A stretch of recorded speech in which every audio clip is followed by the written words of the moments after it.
This is the Sewing Circle podcast presented by Hanky Code. I'm Rebecca Vanderkoy, here to introduce to you up-and-coming queer artists and the powerful stories behind their work. Today, I am so excited to introduce you all to Madison Paloski. She's an incredibly talented photographer who has photographed numerous New York City fashion weeks and lots of other really cool things. Madison is also featured in her upcoming fashion and drag magazine, so definitely stay tuned for that. Madison, thanks so much for joining me today. Thank you so much for having me. I'm so excited. I'm really excited to have you. So, how did you kind of get your start in the world of photography? Yeah, I feel like I've held a camera since as young as I can remember, but it wasn't really until high school that I actually went for my school had a program where you could take cosmetology lessons instead of like your last 2 years of high school, like a BOCES program. And so I joined that because I wanted more of a creative outlet. And for me, that was kind of like what started it. I thought I was going to be doing like hair and makeup for photo shoots. I never and I love the world of fashion. It's what made me realize I wanted to study fashion.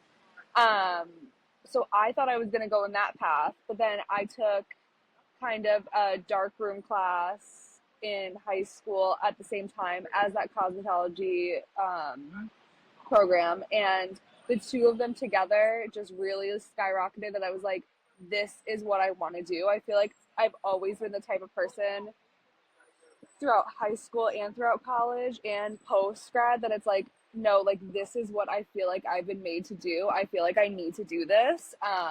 And I've just always just had like a drive for it, motivation. Yeah, that's really cool. So, did you always kind of know then that you wanted to focus on like fashion photography, or did you try like other different types of photography as well? For me, it's always been fashion. The way that it started was really much, it didn't obviously look like the way it does now. I thought it was giving fashion, but obviously in high school, it looks very different. um, my earlier shoot. So a lot of it started, if you look back on it, it's a lot more like portrait and like lifestyle-ish stuff. But to me, I've always been studying the fashion photographers of the 40s through the 60s. They are my biggest inspiration. And I feel like lately it's been showing a lot, but I'm like, it's always just been something that I've loved. I love everything that gets put into it. Yeah, I love it. Amazing.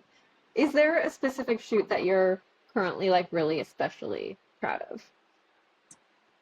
Um, I've been looking a lot at old work lately. I feel like my current work never suits me, and then I look back and then I'm like, oh my god, like that was so good. Like how can we take that and how can we elevate it? I used to do a lot of work with this agency called Zebedee that I don't believe is still around, and if they are, they're rebranding. But it was a model agency that only focused on models with disabilities, and I was doing a lot of the test shoots and the creative direction for their websites through my photography. I was photographing and styling all of them. To me, looking back at the shoots that I used to do as a one woman production, like kind of blew my mind because it really is showing that in order to like kind of excel at this stuff, you need to do what you can with the resources that you have. When I lived in Boston, like I feel like since I moved to New York almost 2 years ago now, that I've just had all these resources at my fingertips. I always work with a full team now. I always like have designers I can pull from. I didn't have any of that. It was just kind of like me and my hands kind of working what we can. So I've been reflecting on that a lot actually, and I feel like it's only elevated my shoots now. Trying to think if there's one particular one that I'm really proud of. I did a shoot the August before I moved here. It was actually 2 weeks before I was supposed to move. And that entire summer, I just was like, I need to shoot as much as possible. And I met up with my stylist friend Mary and just two models, and she got a horse involved. And I feel like that's really when my work like started to pivot to now like the really strong editorial voice that I have. That was kind of like a good starting point where anything before that is fine, but this is my current path. And it's only Yeah. been going since then. No, that totally makes sense. I also really love the shots from that shoot. Thank you. So there's that. But I also think that like there's something to be said for the fact that you have so much experience doing it all on your own, because even if you're not doing it all on your own now, I feel like you can just take so much of that to what you're currently doing. Absolutely. Like, I'll still DIY the heck out of an outfit. For one of my last shoots, I saw this corset made out of hair that I really liked, but the designer was in London and obviously can't do clothes like that, at least at Yeah, my level. So I made the whole thing. So stuff like that that's that really impressive. started then and just continues now. Yeah. So what is your process like when you're preparing for a shoot? So first, I always start with a really compact mood board. I want, and this isn't even, we're not talking about clothes at this point. I want to know what the story is going to be. And I think that's really important. I saw a video the other day that was talking about how there's no storytelling in fashion photography anymore because of social media. And I think that's really important to think about, and especially if like you're new to fashion photography and you want to be a fashion photographer, you need to be studying the fashion photographers of the 1900s the way that I do, and also the way that magazine spreads used to be, because that's how you get a story. Um, so to me, it's just the storytelling elements, not how I want a photograph to really look like, but how I want you to feel when you look at it. And then I study colors, stuff like that. And then we move on to another board where it's like, okay, who do I want for this? What do I want them to look like? And that's when I start reaching out to my agency contacts. Who can you provide me with? I do a lot of testing with new models and kind of, again, like that creative direction for their websites type of deal. Yeah. Um, so going from there, and then we start thinking about, okay, where do we want the shoot to be? Where do we want, what do we want the outfits to look like? And then I build my exterior team. Right now, I do about half styling for all my projects, and I bring someone else on to do the other half, or we'll collaborate with it. Um, and what I really love doing in that is like the more people, the more opportunities there are for polls, more opportunities there are, like if you bring your two brains together, trying to see like who else you can bring onto it. Yeah. Um, and then a makeup artist always. So then we go on to like what the hair and makeup board is. So it's a lot of pre-processing that I spend kind of like hours making. Nothing just kind of comes off the dome. But I feel like if you're world building and storytelling, that's kind of what you have to do if you want it to be a really impactful image. Even if you are using it for social media, don't make shoots just for social media. You want like people to see it and be like, oh my God, wow. So really putting the Yeah. effort into it is all in that pre-production. No, that totally makes sense. Like doing a bunch of the work up front, you're not just showing up kind of with the camera and hoping for the best. Yeah.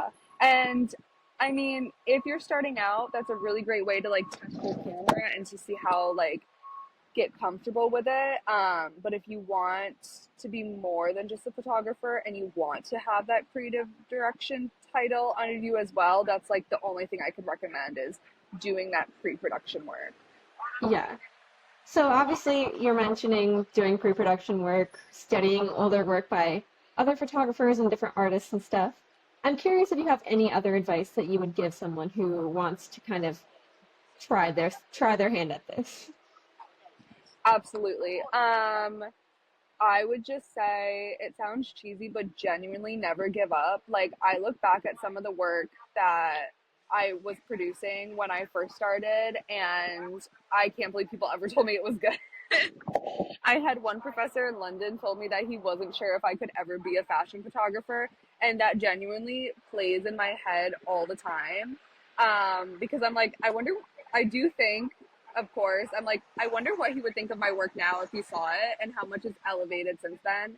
And also just never take no for an answer. I will never really, like a lot of my really big people that I photographed or like my really big events that I've done, I never ask ahead of time. I'll just show up sometimes if I have the location. And because you never want to take no for an answer, I would rather be told in the moment to get my camera out of someone's face than be told that not to show up at all with the camera. Um, so really just in order to make it in this industry, it is so cutthroat that you just have to be willing, one, willing to do anything, and two, just have that drive. Yeah. No, I think that's really good advice. Kind of pivoting slightly, but I am curious. I've been interviewing most of the folks that I'm talking to on here, and it's kind of a wide range of artists, and I always get a different answer. But what does queerness in your work mean to you? This is so important to me because I feel like it really pivots who I am as an artist. I mean, like, how can you not constantly compare yourself to other artists? But I think the visualization of a queer woman's eye, especially in fashion photography, is so far and few between that it's so special. If you look Yeah. at my work compared to a man's work, like, you can tell this was shot by a queer woman because you can see, like, seeing what I see through a queer woman's eyes, I think is the most beautiful thing ever. And it really is like my biggest part of my identity in my photography is that. If that makes sense.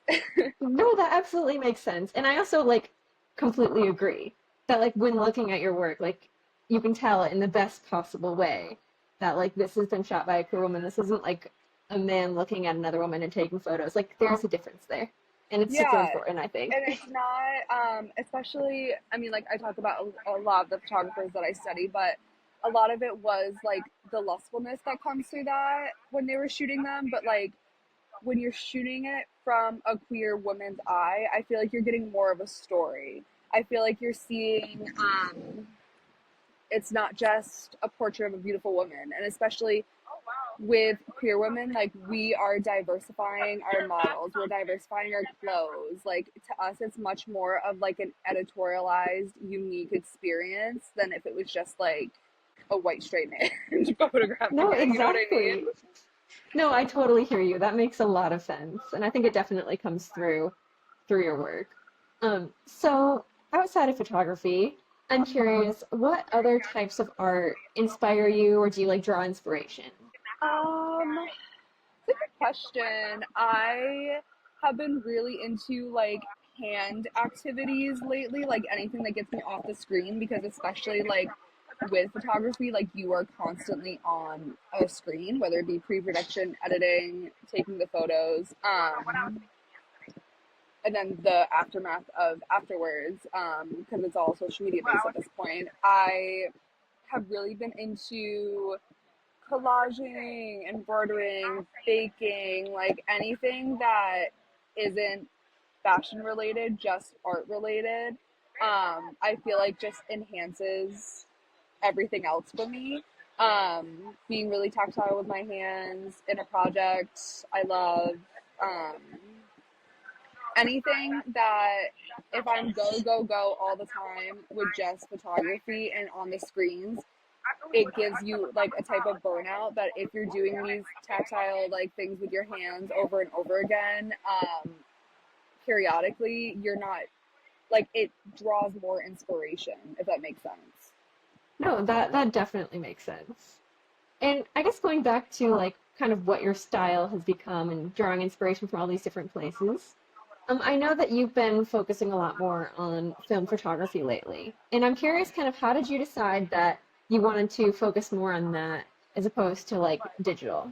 Yeah, absolutely. I have been noticing that too lately, just kind of like every couple months I do a purge of my website, Instagram, what have you, like the typical post, what you have to do for photographers. And I have noticed that almost everything is film at this point, and that kind of started about when I moved to New York 2 years ago. And one, it's because it really sets you off from other photographers. More clients are going to want to book you because you have that unique perspective of using kind of like a quote unquote dying media. And it also, to me personally, proves that the equipment that you have does not make you a good photographer. Like, you don't need that next level whatever. Like I have cameras from the 40s that I use. I have cameras from the 90s that I use. I have like a little pink digicam that I sometimes like to use that like everyone uses right now. And it's like you don't need all of the fancy stuff. You just need to have the eye for it. Yeah. I think there's something so beautiful about film too that you just can't replicate on digital, whether it be the colors or just even how the person looks. Like I'll take the same photograph digital and on film, and they'll look completely different. Like the person in it will look completely different. I just feel like it captures so much more. And it goes back to like everything that I've always studied. That's how all of these great photographers shot. And if I want to be one of those great photographers, I'm going to shoot like them. Yeah. So it kind of like, that's kind of ego based. But to me No, too, but it it's like makes sense though. yeah, to be able to know your shit with either a 35 millimeter or a 120 camera, I think is so important. Yeah, no, I definitely agree. And I also just think that like it does really set it apart so much. So kind of starting to wrap things up a little bit, but is there anything new or exciting on the horizon for you? Anything that you're especially looking forward to lately? The thing about fashion photography is you never know. I That's have so fair. gotten emails to shoot things with 1 week notice. I mean, Fashion Week's coming up, which I'm always excited about, but I don't have my client list until probably the day before. Even week of, I'm still getting notices on Fashion Week. So I honestly never know. For me, this summer has been really slow. Like I've been hearing a lot of people say. So I've just been kind of like going out and doing test shoots. I have a really amazing test shoot that's hopefully coming out at the end of the month of August. Fingers crossed, everything goes well. We're in pre-production for right now for that, and looking for places to potentially pick it up. I also am showing work in a gallery this summer. I feel like this happened last summer too, that like since it is so slow during the summer with shooting, it's all about just like promotion. And this is the Yeah. second summer that I've been doing gallery work, which I'm super excited about. Yeah, that's awesome. So if people want to check out your work, where can they go? I'm on Instagram. It's at Madison Paloski. That's MadisonPaloski. Just my name, first and last. I'm also on TikTok under the same username. And then my website is just my first and my last name.com. And you can see all my work and all of my most valuable projects on there. Awesome. Well, thank you so much for joining me. I'm really excited to be featuring you and your work in our upcoming Fashion and Drag magazine, and I can't wait to see what you do next. Thank you so much. I really appreciate it.